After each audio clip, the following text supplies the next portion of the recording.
नमस्कार, आप देख रहे हैं नवोदय धरोहर। आज घरेलू कामगारों के अधिकार और हितों की रक्षा लिए हमेशा आवाज उठाने वाला राष्ट्रीय कामगार संगठन लगातार इस प्रयास में है उनका अधिकार और सम्मान मिल सके। वहीं घरेलू कामगारों का राष्ट्रीय मंच के तत्वाधान में अंतर्राष्ट्रीय मानव अधिकार दिवस के अवसर पर मंगलवार को प्रेस वार्ता का आयोजन रांची के पुरुलिया रोड स्थित एसडीसी सभागार में किया गया।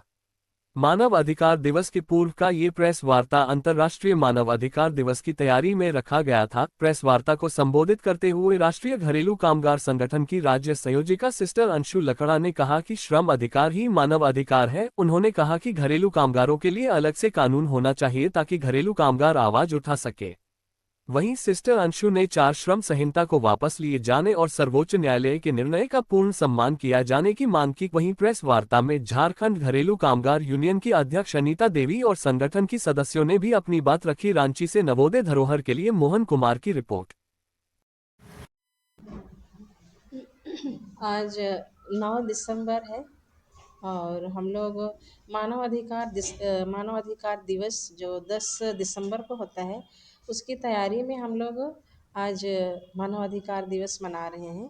कल हम लोग जमशेदपुर में मनाएंगे और इस अधिकार को मनाने का हम लोग का मुख्य मकसद ये है कि हम लोग फिर से अपने अधिकारों को एक बार जानते हैं। बहुत बार हम लोग भूल जाते हैं कि हमारा क्या अधिकार है और उसी तरह से जब हम लोग नहीं जानते हैं हमारा अधिकार क्या है तो फिर हमारा शोषण होने लगता है। और इस दिवस को मनाने का मुख्य उद्देश्य ये है कि अभी फ़िलहाल में नवंबर महीने में 21 नवंबर को भारत सरकार ने 4 श्रम संहिता लागू किया है जो असंगठित कामगारों के लिए बहुत ही बुरा है और उसमें हम लोग गिनती नहीं होते हैं। और जो कानून लाया है वो है सिर्फ संगठित लोगों के लिए ही अच्छा है और हमारे जैसे दबे कुचले लोगों के लिए हम लोग एकदम किनारे हो गए हैं। और सरकार इसको ऐसे लाई है जैसे कि त्रिपक्षीय बोर्ड का मीटिंग होना चाहिए, जिसमें श्रमिक हो, सरकार हो और नियोक्ता हो, ये तीनों मिला कर के जो मीटिंग होनी चाहिए थी उसके बाद इसको पास करना चाहिए था। लेकिन अभी सरकार जैसे ही बिहार में चुनाव जीत लिया उसके बाद वो तुरंत ये कानून को लागू कर दिया है। तो हम लोग सब कोई जितने भी हमारे एनजीओस लोग हैं, जितने भी असंगठित कामगार लोग हैं, वो लोग जगह जगह पे इसका विरोध कर रहे हैं, विरोध प्रदर्शन कर रहे हैं। दिल्ली आज बस ऑलरेडी शुरू हो गया है, कल यहाँ पर भी विरोध प्रदर्शन है। लेकिन हम लोग यहाँ नहीं हो पाएंगे कल, इसलिए हम लोग आज ही प्रेस वार्ता के माध्यम से और मीडिया के माध्यम से अपनी बातों को हम लोग आपके सामने रखना चाहते हैं ताकि आप लोग इसको सरकार के पास पहुंचाए। और आने वाले दिनों में हो सकता है कि ये भारत सरकार हमारे राज्य के सरकार को भी ये करने के लिए लागू करने के लिए उनको भी ये करेगा, तो फिर हम लोग उसको नहीं ये कर पाएंगे, उसमें से कोई भी लाभ नहीं ले पाएंगे। हमारे झारखंड में कल्याणकारी योजना का बोर्ड ही गठन नहीं हुआ है जिससे हमारे घरेलू कामगारों को कुछ लाभ मिल पाए। केवल घरेलू कामगारों की बात नहीं है, जो अन्य श्रमिक भी हैं, जो लोग रेजा कुली का काम करते हैं, वो लोग भी असंगठित लोग हैं। तो जितने भी इस प्रकार के लोग आएंगे वो लोग सब कुछ इस चीज़ों से वंचित हो जाएंगे, उनको कोई लाभ नहीं मिलेगा।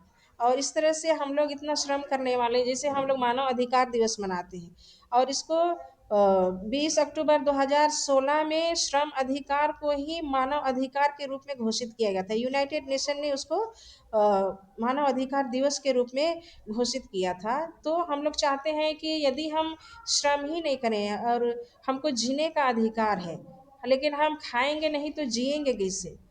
और जब हम लोग खाने के लिए हम पैसा नहीं कमाएंगे तो हम खाना कहाँ से खरीदेंगे? तो अल्टीमेटली यही आता है कि हम लोगों को काम करने का अधिकार है और ये संविधान यही बोलता है, जैसे ही हम लोग जन्मते हैं हम लोगों को शिक्षा का अधिकार है, हम लोग को काम करने का अधिकार है। जब तक हम लोग काम नहीं करेंगे तब तक हम लोग अपना जीवन निर्वाह नहीं कर सकते हैं।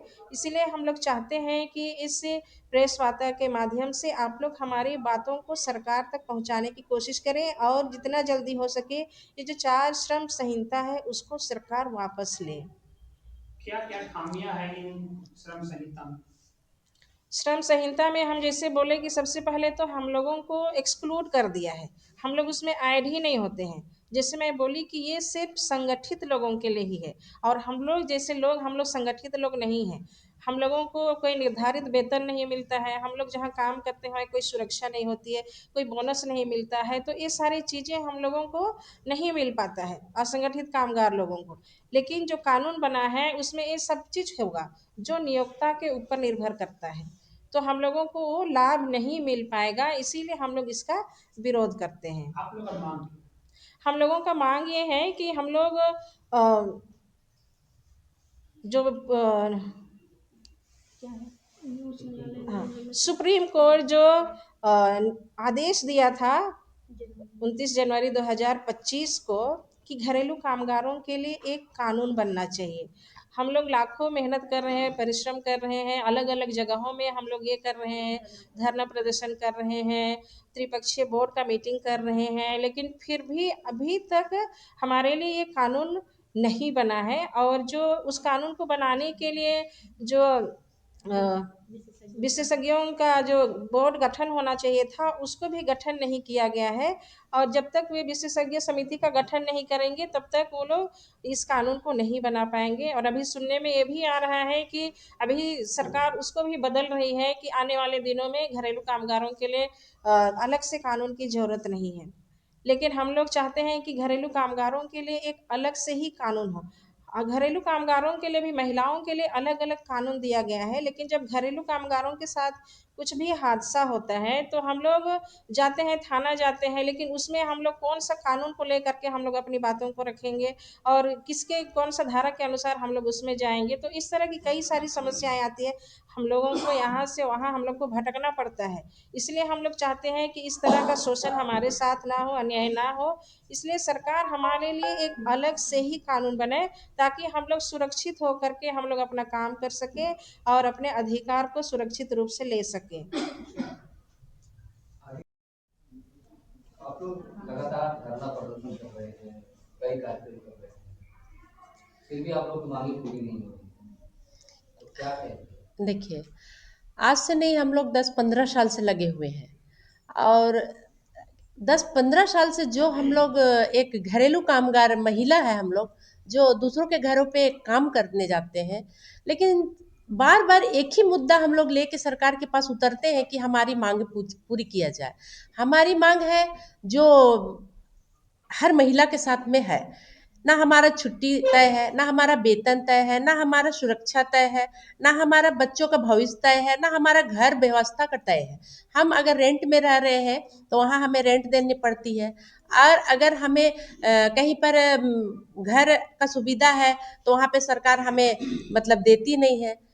तो जो हमारा हक है, हमारे अगर कानून बनते हैं, सरकार से हम बार बार अनुरोध करते हैं कि हमारे लिए एक अलग से कानून बने, क्योंकि हम घरेलू कामगार महिला ऐसे कैटेगरी में आते हैं जो कि रोड में चल रहे हैं, उसका भी एक कानून है। जैसे टेम्पू चालक है उसका भी कानून है, ट्रैफिक है उसका भी कानून है, हर चीज का कानून सरकार ने बना के रखी है। लेकिन हम जैसे महिला जो घरेलू कामगार महिला है उसके लिए कोई कानून नहीं है, कोई भी कानून नहीं है, जिसकी वजह से हम महिला बहुत भटकते हैं। हम महिला कभी कभी इतने बेवश हो जाते हैं कि जिस घर पे हम काम करते हैं ना, उस घर पे अगर हमारे साथ में अगर दुर्व्यवहार भी हो जाता है, हमारे साथ में गलत भी होता है, लेकिन हम मजबूरन चुप रहते हैं। उसकी वजह है हमारा कानून नहीं है, हमारी बातों को कोई सुनने वाला नहीं है। किसके पास जाएंगे हम लोग कि हमारे साथ ऐसा हुआ, वो हम जहाँ पे काम करते हैं वो मेरे साथ छेड़छाड़ किया, चाहे तो हम जहाँ पे काम कर रहे हैं हमको प्यास लगा तो हमको टूटा गिलास में पानी दे दिया, चाहे फूटा कप में चाय दे दिया। हमारा तो कोई कोई सम्मान नहीं है, कोई मान नहीं, सम्मान नहीं है। और हम उसके घर को, उसके घर पे हम जब घुसते हैं, अभी ठंड के समय है, अगर हम अभी उसके घर में काम करने ना जाए, उसके बच्चे का स्कूल रुक जाएगा, उसका पति का ड्यूटी रुक जाएगा, उसका सारा घर का ब्रेकअप हो जाएगा। इसीलिए सरकार जो हमें महत्व नहीं दे रही है, बार बार हम सरकार से अनुरोध करते हैं। आज इतने जो हमारे झारखंड के जो मुख्यमंत्री श्री हेमंत सोरेन है, उनके घर में भी 4 गो नौकर होंगे, होंगे ना। लेकिन क्या बिना उन नौकर चाकर के सरकार, मुख्यमंत्री अपने जहाँ पे उनको जाना रहता है समय से जा पाएंगे? नहीं जा पाएंगे। तो उसके वजह है सिर्फ हम गरीब जैसे महिला, जितने भी झारखंड की महिला हो चाहे अन्य देश की महिला हो, सारी महिला मजबूर है, क्योंकि उनका कोई कानून व्यवस्था नहीं है। इसीलिए हम बार बार सरकार से अनुरोध करते हैं कि हमारे लिए एक कानून बने, जिससे कि हम शान से काम करने जाए और वहाँ से काम करके हम घर वापस आए। अगर वहाँ पे काम के दौरान उसके घर पे चारों कोना में देखिएगा, जितना हम उससे करीब रहते हैं ना, उससे बाहर वाला कोई करीब नहीं रहता है। हम जिस घर पे काम करने जाते हैं ना, उस घर पे हम बहुत ज्यादा उससे क्लोज रहते हैं। क्यों? किचन में हमको घुसना है, ड्राइंग रूम में हमको घुसना है, उसका पूजा रूम में हमको घुसना है, और टोटल में हम घुसते हैं। ठीक है, बेडरूम में उसका हम घुसते हैं, जहाँ उसका अलमारी है, लॉकर है। अगर अगर उसका घर में छोटा सा भी अगर सोना चांदी चाहे पैसा रुपया या कुछ भी महंगा सामान कुछ हो जाता है, तो सबसे पहले जिम्मेवारी और सबसे पहले मतलब मेरे ऊपर आता है इल्जाम। क्यों आता है? क्योंकि हम गरीब हैं, हमारा कोई वहाँ पे महत्व नहीं है। हम उसके यहाँ काम करते हैं, हम उसके यहाँ 1 महीना 30 दिन हम उसके यहाँ सुबह शाम 2 टाइम काम करने जाते हैं, तब हमको महीना का 2,000 रुपया देती है। तो 2,000 रुपया हम, और कोई कर रहा है 28 दिन काम, लेकिन हम 30 दिन काम कर रहे हैं, और 30 दिन का हमारा वेतन 2 से 2,500 रुपया है। तो उतना में मेरा नहीं चल पा रहा है। और किसी मुद्दे से अगर हम उसमें फंस गए, वो लोग फंसा दिया, ले जाके थाना में बंद कर देता है। नहीं तो तुम मेरे घर से सामान ली है, दरवाजा लॉक करके अंदर में बंद कर देता है। मेरा बाल बच्चा, मेरी मम्मी अभी तक क्या कर रही है, नहीं आई है घर, कोई अता पता नहीं। हम लोग किससे गुहार लगाएं, कहाँ जाए, क्या बोले सरकार को कि हमको यहाँ बंद करके रख दिया। अगर मान लीजिए मेरा कानून रहता तो वहां पर हम डट के जाके लड़ते वहां पे, मगर हमारा कोई कानून नहीं है। सरकार हमें पलट के नहीं देख रही है। और कहिएगा तो जितना झारखंड में महिला है ना, जब इलेक्शन का समय आता है ना, तो महिला सबसे आगे वोट लेने के लिए पहुंच जाती है। हम लोग 4 घर में काम करते हैं, छोड़ के हम लोग जाते हैं वोट देने, क्योंकि हमें सरकार बनानी है। सरकार जब बन जाती है, लेकिन सरकार हमें पलट के नहीं देखती है। इसीलिए हम बार बार अनुरोध करते हैं हमारी सरकार से कि जो भी है, हमारे जितने भी घरेलू कामगार महिला है, उसके लिए अलग से एक जमीनी स्तर पर कानून बनाए, जिसमें कि हम अपने बातों को रख सकते, अपना हक को रख सके, और वहाँ पे हमारी जितना भी समस्या कठिनाई है उसको रख सके। मेरा नाम अनीपा देवी है और मैं झारखंड घरेलू कामगार यूनियन की अध्यक्ष हूँ। कौन से अधिकार से आप लोग वंचित हो रहे हैं? हमारे जैसे कि बहुत सारे अधिकार हैं। हमें जैसे समय पे वेतन नहीं मिलता है, उचित मजदूरी नहीं मिलता है, सप्ताह में हम लोग को एक छुट्टी होता है, जो कि और जो कामगार हैं उन लोगों को सप्ताह में छुट्टी मिलता है, हम लोगों को वो छुट्टी भी नहीं मिलता है। बीमार होने पर भी हम लोगों को छुट्टी नहीं मिलता है। तो ये हमारा अधिकार है। हम जहाँ काम करते हैं वहाँ सही ढंग से हमारा जो व्यवहार वो लोग करते हैं वो सही नहीं मिलता है, हमारे साथ दुर्व्यवहार होता है। तो ये चीज़ हम लोगों को, जो हम लोग का सम्मान मिलना चाहिए, हम लोग चाहते हैं कि जहाँ हम लोग काम जाते हैं वहाँ पर हम लोगों को सम्मान मिले, हमारा उचित मजदूरी मिले, हमें भी छुट्टी मिले। हम जैसे अगर मान लेते हैं हम काम करने जहाँ जाते हैं, उचित मजदूरी नहीं मिलता है हमें, तो हम अपने बच्चों को किस तरह से परवरिश करेंगे, उनका पढ़ाई लिखाई। आजकल बच्चों का कंपटीशन का ज़माना है, अगर हमें अब सही वेतन नहीं मिलता है तो हम लोग अपने बच्चों को पढ़ाई लिखाई करा के आगे, जब उसको भविष्य ही नहीं संभाल सकते हैं तो हम लोग क्या करेंगे। तो हम लोग भी चाहते हैं कि हमें जो काम है तो हम लोग को उचित मजदूरी मिले, ताकि हम अपने बच्चों को अच्छी तरह से पढ़ा सकें। जैसे कि बड़े बड़े लोग पढ़ाते हैं अपने बच्चों को, हमें भी चाहिए कि हम अपने बच्चों को प्राइवेट स्कूल में पढ़ाएं। और जैसे हमें जैसे बहने लोग हैं, कहीं पर तो जैसे दुर्घटना घट जाता है, चाहे कोई जगह गलत व्यवहार होता है, तो हमारा सुनने वाला कोई नहीं है। थाना भी जाते, जैसे सिस्टर ने कहा कि थाना भी जाते हैं तो हमारी बातों को कोई सुनने वाला नहीं है। उसका से मिलिए जाइए, उससे मिलिए, इस तरह का हम लोगों को बहुत सारा समस्या होता है। कहीं पर होता है अगर जैसे पैसा बढ़ाने की बात किया जाए तो वहाँ पर चोरी का इल्ज़ाम लगा दिया, या फिर काम से अचानक निकाल देगा, तो हम लोग ऐसे स्थिति में क्या करेंगे।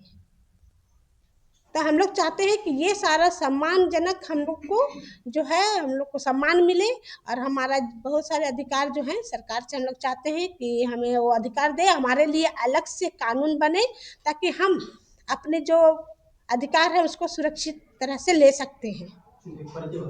मेरा नाम रेनू लिंडा है।